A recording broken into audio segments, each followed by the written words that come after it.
Mr. Funny and the Magic Lamp. Mr. Funny lives in a teapot house. How ridiculous, I hear you say, but it suited Mr. Funny right down to its spout. Now, one day last spring, Mr. Funny discovered an old trunk in his attic, which is under the lid. And in the trunk he found a carpet that gave him a huge surprise. For it was a magic carpet, a magic flying carpet. Mr. Funny was very excited. There and then he decided to go on a trip to see where the magic carpet would take him. So, on that spring morning, he set off on an adventure. Mr. Funny flew over Lazyland, where he woke up Mr. Lazy with a very loud raspberry and a funny face. Mr. Lazy laughed so much he fell out of bed.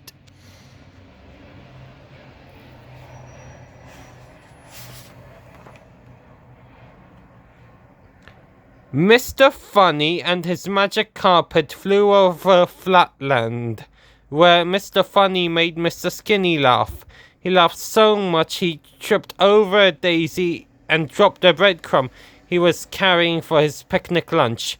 And they flew over Coldland, where Mr. Funny made Mr. Sneeze laugh. He laughed so much that he stopped sneezing. The magic carpet flew on and on. They flew over mountains and valleys and over the sea. Finally, they arrived in a desert. But there was nobody there. Nobody to laugh at Mr. Funny's funny faces. Then, just as he was about to leave, Mr. Funny saw something half buried in the sand. It was a lamp.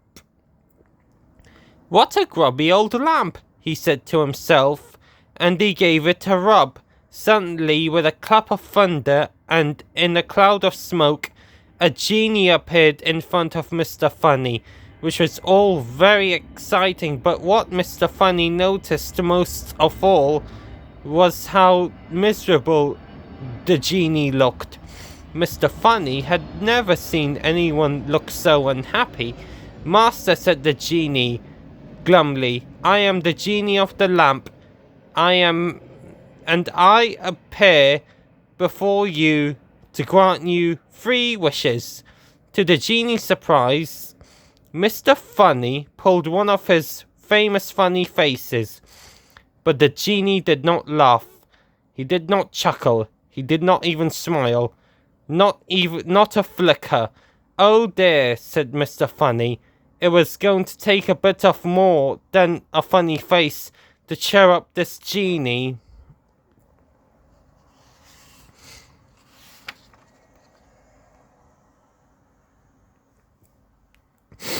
And then he had a thought. "For my first wish, I wish for a piano-playing elephant." "As you command, master," said the genie, and then, before you could say broken piano stool, a piano-playing elephant appeared before them. Mr. Funny roared with laughter. It was hilarious, but it was not funny enough to make the genie laugh. He looked just as glum as before. Mr. Funny had another thought. "For my second wish, I wish for a mouse." And before you could say squeak, a mouse appeared. And as Mr. Funny and you probably know, great big elephants are frightened of teeny tiny mice. The elephant trumpeted in fear and jumped on top of the piano, which broke under the elephant's weight. Mr. Funny laughed with delight.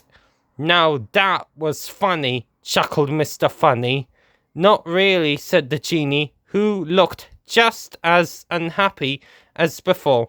"You are a gloomy fellow," said Mr. Funny. "You would be too," said the genie, "if you had to live in that lamp. It must be tight. It must be a tight," admitted Mr. Funny. "You can say that again," grumbled the genie. "There's no room even to cough living in a lamp.